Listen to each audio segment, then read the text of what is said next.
engenharia é na PS. Estamos aqui para mais um episódio do seu Engenharia Prática.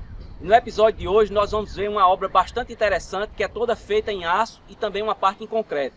Estamos aqui com 4 profissionais, um Bernard, Paulo Henrique, André e Sandro, certo? Os 3 são da Projetaço aqui e ele é o engenheiro da obra, o André.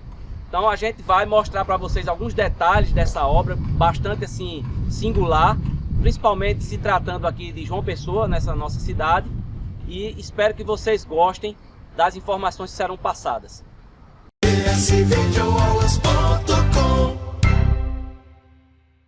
Estamos aqui numa residência onde a Projetaço é responsável pelo projeto estrutural, projeto arquitetônico de Leonardo Maia, e a execução, o engenheiro responsável é André Barcelos. Uma obra feita basicamente de aço e concreto armado, onde existe uma área que seria a residência propriamente dita em concreto armado e 2 partes separadas e ligadas por uma passarela. Essa passarela aqui, ó, tá?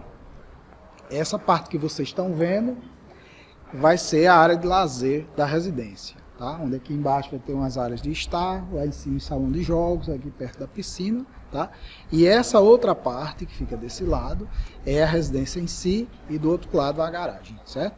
Essa obra, desde o início, é marcada por uma arquitetura ousada e por isso, com o uso de grandes vãos e por isso é a utilização do aço, tá? Aqui há vãos de até 11 metros, tá? Esses vãos que vocês estão vendo aqui atrás são 10 metros, tá?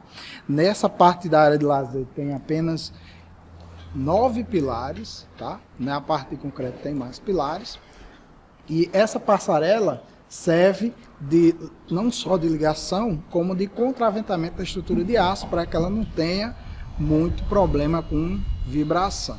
Foi necessário um esforço conjunto para que a estrutura de concreto fosse realizada ao mesmo tempo da estrutura de aço, porque a estrutura de aço se apoia na estrutura de concreto, tá? E todo um esforço de fabricação, tá? Para que ela fosse montada em loco, de maneira precisa, toda parafusada.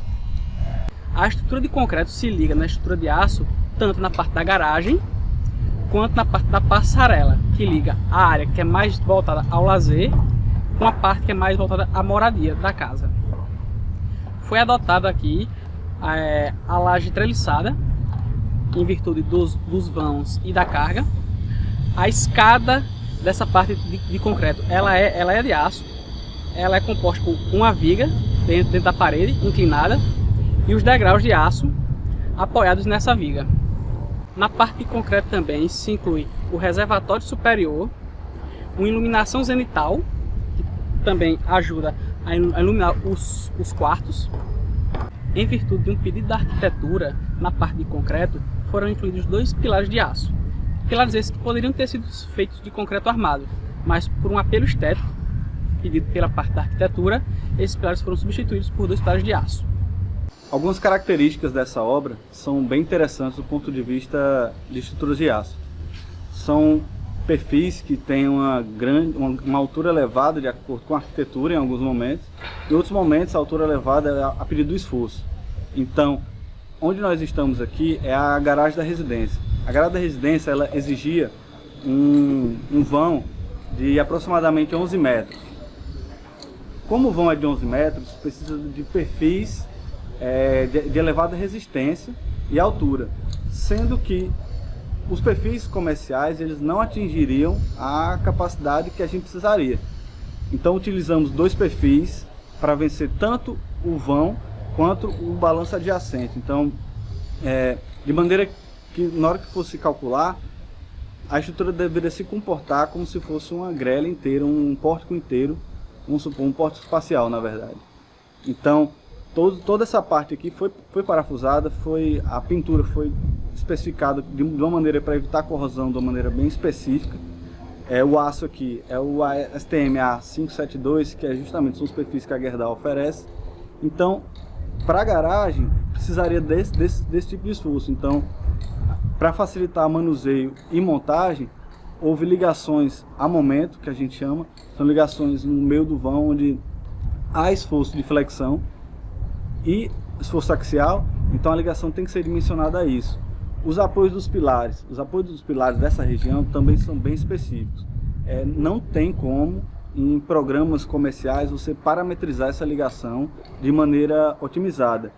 Então foi parametrizado e dimensionado de maneira separada e incluído no projeto de acordo com as exigências de cada situação. Na parte da área do lazer, que é aquela parte maior, os vãos são 10 metros para algumas vigas, outras são vãos de 7, 8, 9 metros, porque precisaria dessa altura toda para algumas vigas dali, porque a arquitetura exigia, para que houvesse uma uniformidade maior com a estrutura de aço. Toda essa parte que está sem alvenaria, da parte da área de lazer, lá atrás, ela vai ser preenchida com esquadrias de vidro. Então quer dizer que ali configuram mais um ponto de estrutura híbrida, porque o vidro também ele tem função estrutural por causa da altura que ele está vencendo. Então a esquadria também tem função estrutural. Outro ponto para falar é a coberta da área de lazer, que possui um vão de aproximadamente 5 metros. Conseguimos fazer isso através de uma viga que varia de seção. Então, dentro da área de lazer, ela possui uma altura maior, quando chega no balanço ela diminui. Ou seja, a gente coloca mais material onde precisa de mais esforço, fazendo com que a residência por cima tenha uma altura nivelada e que, além desse balanço, depois ele vai suportar 1 metro de balanço que vai ter um brise de alumínio circundando toda a residência. Então, mais um ponto para lembrar que caracteriza uma estrutura híbrida. Vale ressaltar que a diferença entre estrutura mista e estrutura híbrida. Híbrida é quando estruturas de materiais diferentes trabalham de maneira diferente. Não há deslocamento conjunto. Então, essa casa é uma característica de estrutura híbrida, porque a estrutura de aço se apoia na de concreto. Uma estrutura mista seria quando o concreto e o aço trabalham de maneira conjunta, como uma laje steel deck, como uma viga mista, onde um perfil de aço com uma mesa de concreto comprimido. Então, a gente tem que saber também diferenciar em todas as situações qual vai usar, se vai ser estrutura híbrida ou mista. Nesse caso, foi uma estrutura híbrida. Quando eu recebi o convite para executar essa obra especificamente, houve aquele desafio, né? Quando eu peguei os projetos estrutural, o arquitetônico, a gente ficou imaginando como que a gente vai executar essa estrutura híbrida, parte estrutura metálica, parte em concreto.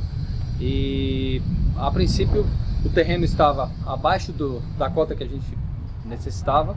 A gente teve que ter um acúmulo de 100 carradas de aterro aqui para chegar no nível que a gente queria. Nós contratamos um topógrafo especificamente para vir locar cada pilar específico, porque nos pilares, especialmente os metálicos, nós tínhamos todas as esperas dos parafusos. Então a estrutura metálica estava sendo montada num galpão. Foi uma empresa de Fortaleza que foi contratada, estava sendo montada e furada e cortada num galpão em Mamanguape. Então ela já veio toda cortada e furada, pronta só para ser a montagem aqui. Então nós tivemos aqui mais de 35 pilares. Como o terreno é arenoso, nós íamos cavando e a profundidade aqui era mínima de 3,20 metros, 3,5 metros.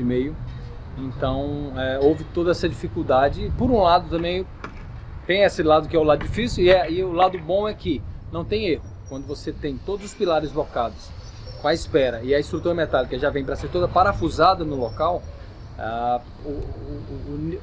a chance de ter erro é quase mínima. Então houve essa dificuldade de nós, dessa fundação, nós trabalharmos com esse tipo de fundação e com essa quantidade de pilares. Nesse ponto específico nós temos aqui 3 terrenos, já é uma obra típica, por isso a casa em si com os 2 blocos tem 890 metros quadrados. E houve essa exigência do cliente e do arquiteto pelos vãos, pelos grandes vãos. Por isso a escolha dessa estrutura híbrida, metálica e em concreto. E quando a estrutura chegou, nós estávamos com todos os pilares já prontos, a fundação pronta, com a espera. Os pilares vieram, nós trouxemos o guincho, montamos tudo aqui quase que como um Lego. Eu até brinquei na época com o estagiário que É mais ou menos como montar um Lego. Você vem, nós fizemos um videozinho com a GoPro do guindaste vindo e colocando. Então foi uma experiência muito boa. A obra, a gente está aí com 70% da obra pronta. Todos esses vãos que vocês podem ver serão fechados com esquadrias. Uma esquadria alemã, que foi contratada aqui, uma empresa alemã que foi contratada para fazer esse fechamento. E é uma obra atípica, mas muito boa de ser executada.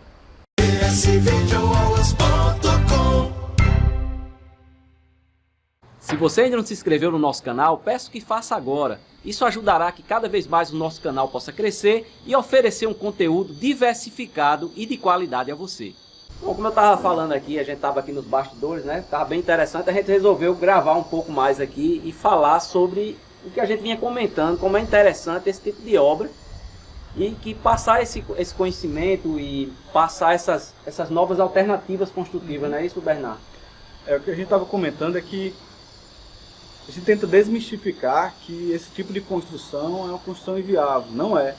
É uma construção totalmente viável, observado vários requisitos que vêm desde a concepção, desde a arquitetura, desde a boa recepção do cliente para poder o arquiteto poder trabalhar através dessa estrutura.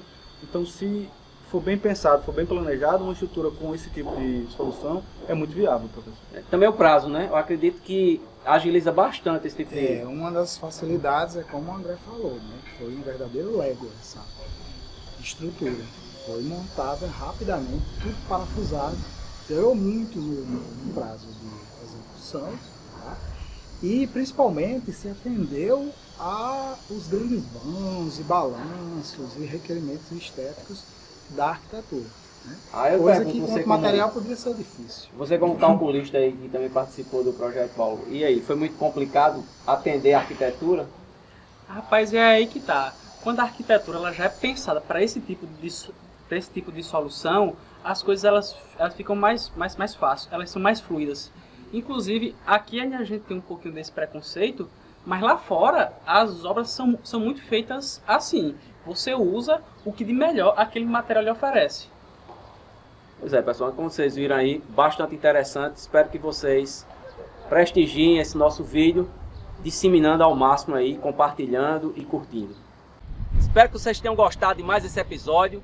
Achei bastante interessante. Agradeço aqui a todos os profissionais que participaram. E como sempre eu faço no final dos episódios, como é, pessoal? Até as próximas! SVideoaulas.com